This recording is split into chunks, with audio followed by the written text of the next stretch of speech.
Welcome to Navigating Your 20s. I'm your host, Jess Hugo, and I am so excited to have you here. I'm an online personal trainer and nutritionist, but honestly, underneath it all, I am just a girl who is struggling, thriving, and surviving somehow all at once. So if this is you, you are not alone. If you want all the juicy tea on what it's like to be a girl navigating her 20s, I'm talking relationships, health, fitness, social life, work, and everything in between, then you're in the right place. Hello girlies, welcome back to another episode of Navigating Your 20s. I'm so excited to have you here.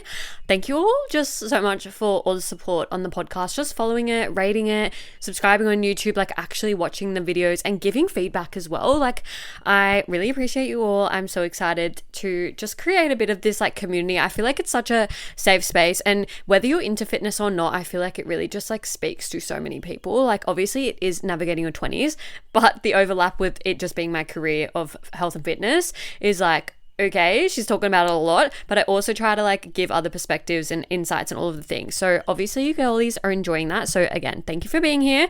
But without further ado, like let's just jump straight in. So much to talk about. I know it's like almost conflicting at the moment because we're talking about like cuts for summer and like being in that deficit and getting really lean for summer, but equally like there also needs to be a time where we need to not be tracking 24/7.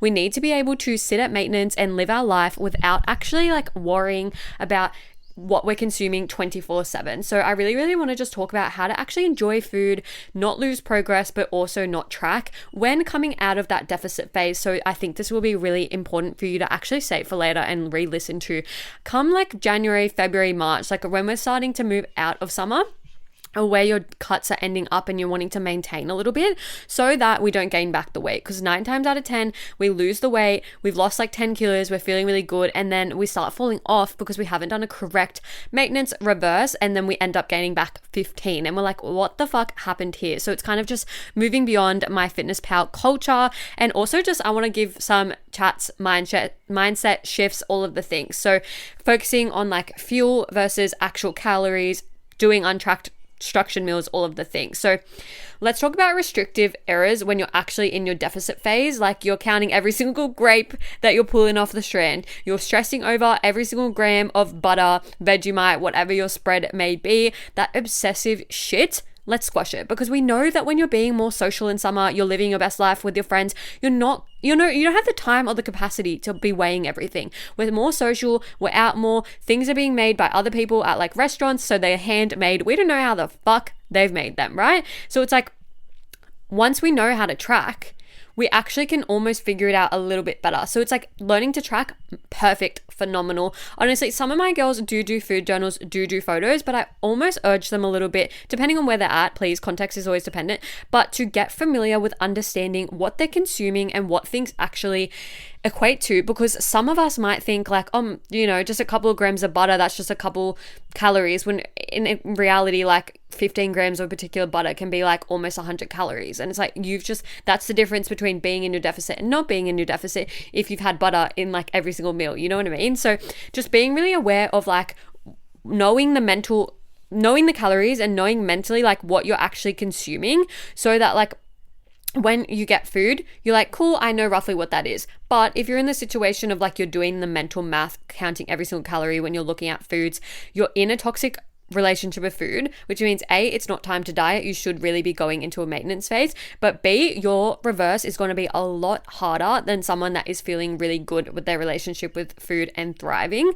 So what I say right now is like that perspective for you is like, cool, we need a nurture, which means focusing on our bloating, our energy, our actual hunger cues and hormone-based reactions. So thinking, how can I fuel my body so that I can feel my hunger cues? Because how many times in a deficit do you feel maybe not even hungry, but you're maybe bored eating, emotional eating, or feeling like you have to eat to meet your calories and have enough? And it can get like a lot. Like I've been in those phases before as well, where I'm like, okay, cool. Like I've pre-tracked for the day. Oh, I forgot to eat my raisin bread. Better go eat you know what I mean? And it's just like, did I actually need that? Or is it just like that I realized like I didn't put it in? It can be like a lot where we need to learn how to actually eat beyond that. Like what if MyFitnessPal like didn't exist? I know there's other apps, but you know what I'm saying? Like imagine we didn't have our phones accessible 24/7. How would you just go and order food? How would you make decisions? Like we want to have that educated background to just be like, cool, I'm going to go up there and order proteins, carbs and fats and be really happy with like my decision.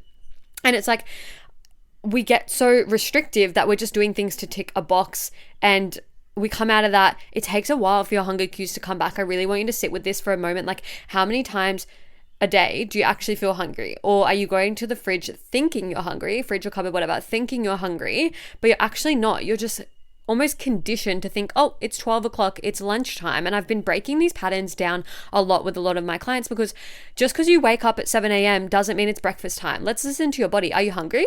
Some days I wake up so hungry, some days I'm not hungry. And so if I'm not hungry, I may as well just push it out a little bit, because I probably will get hungry later. So I'm actually helping my later self out by pushing it back a little bit. And I'm not saying, please don't get it twisted, I'm not saying get actually fucking starving and push it out. But no, if you're waking up, you're in a rush and you're shoveling it in, one, you might not even be hungry. Two, you haven't just been intentional with your food. You haven't chewed it. You haven't actually like consumed it. You haven't digested it properly because you've just gone so quick. Slow down.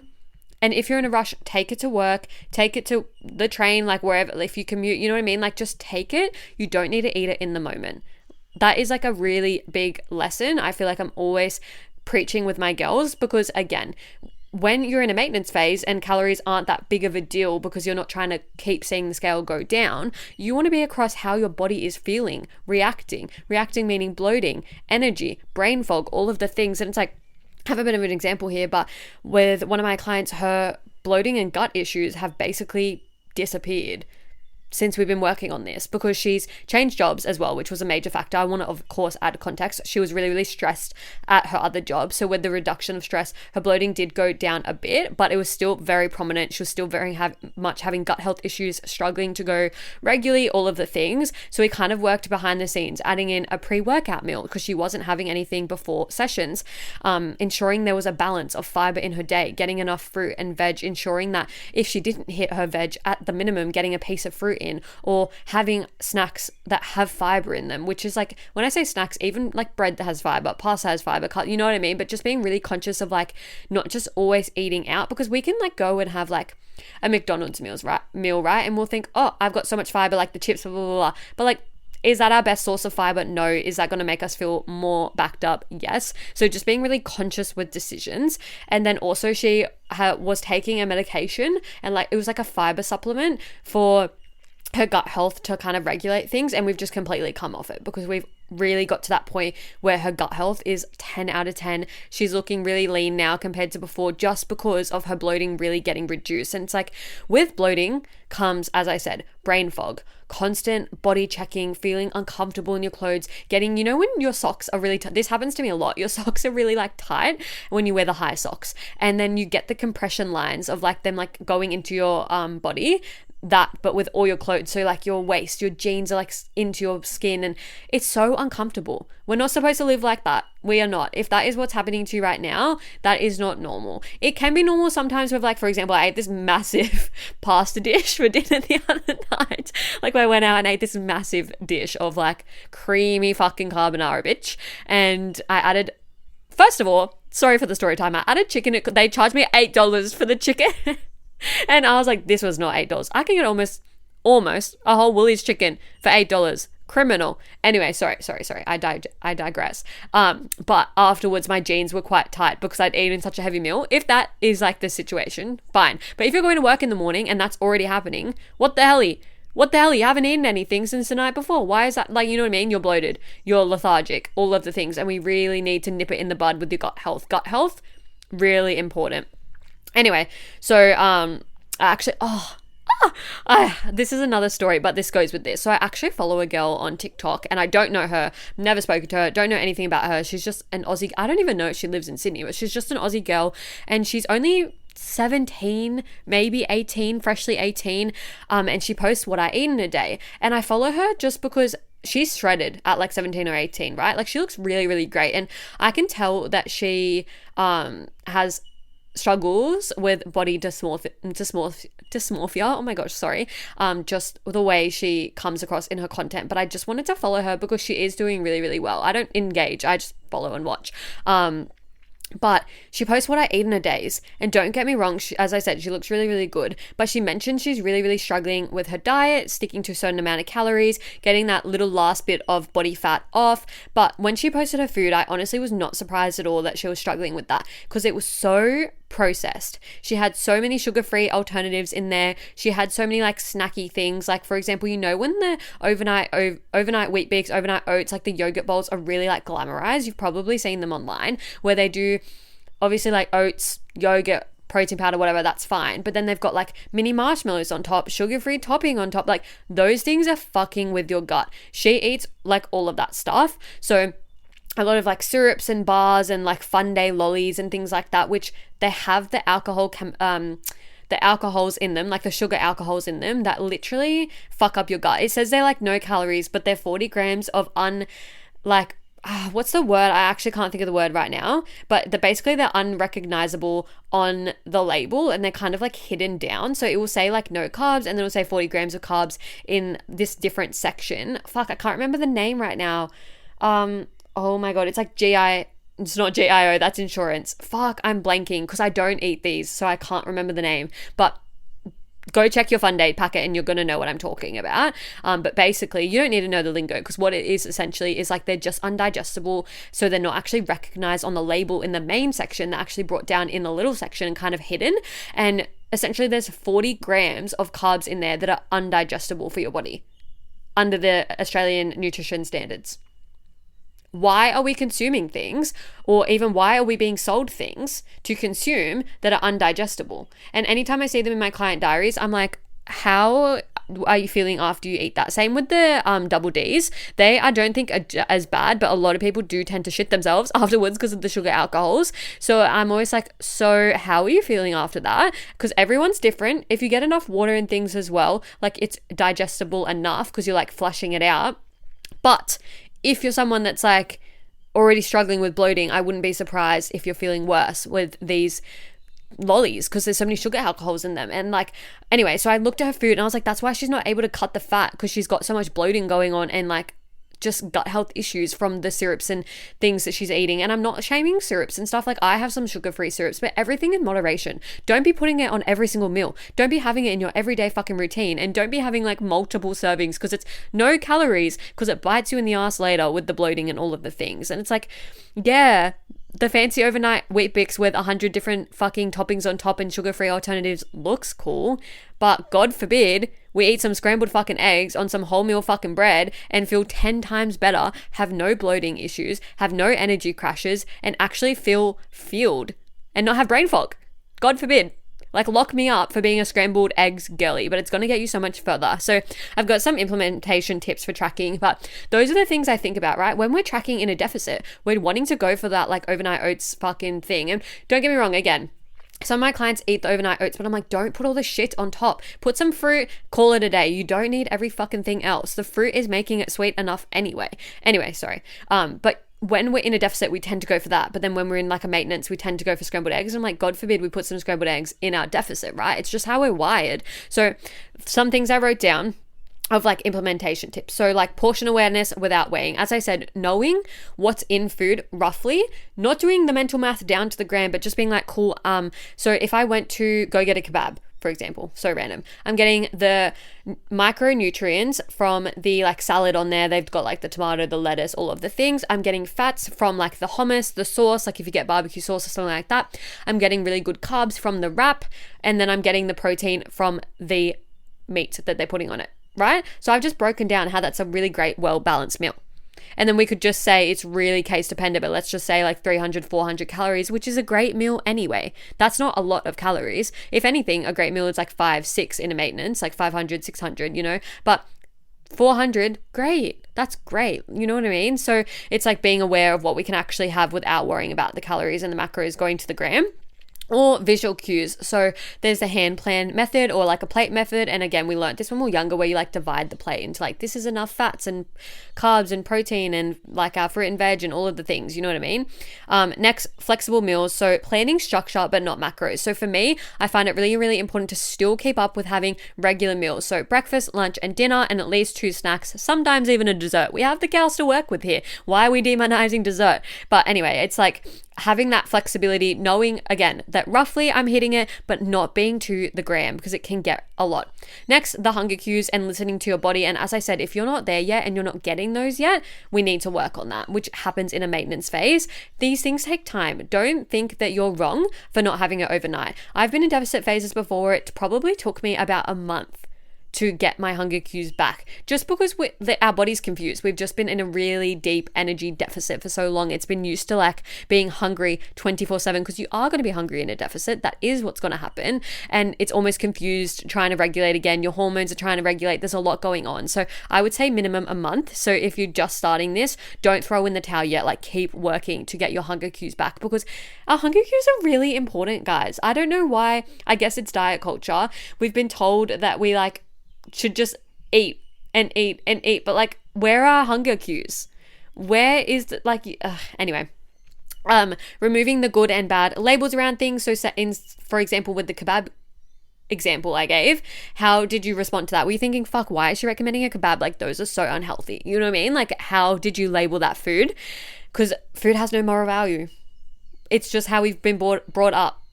It's just what we are being told to believe by social media. But at the end of the day, there is no like good or bad, everything in moderation. Obviously, some things work with our body better, but it doesn't necessarily mean there's good and bad. And that that mindset and headspace is going to keep you really stuck. And then the 80-20 principle, you guys know I talk about this a lot.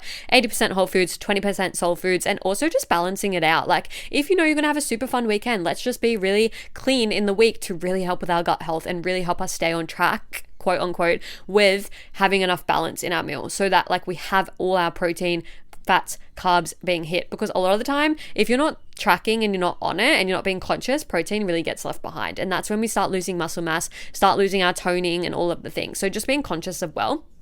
But this can, like, literally by getting the knowledge around it, doing the tracking phase and moving out in a reverse, in a maintenance kind of phase, which again, go back to my maintenance episode. I've done like so much on this, but it actually looks like going out to dinner without feeling guilty and spiraling.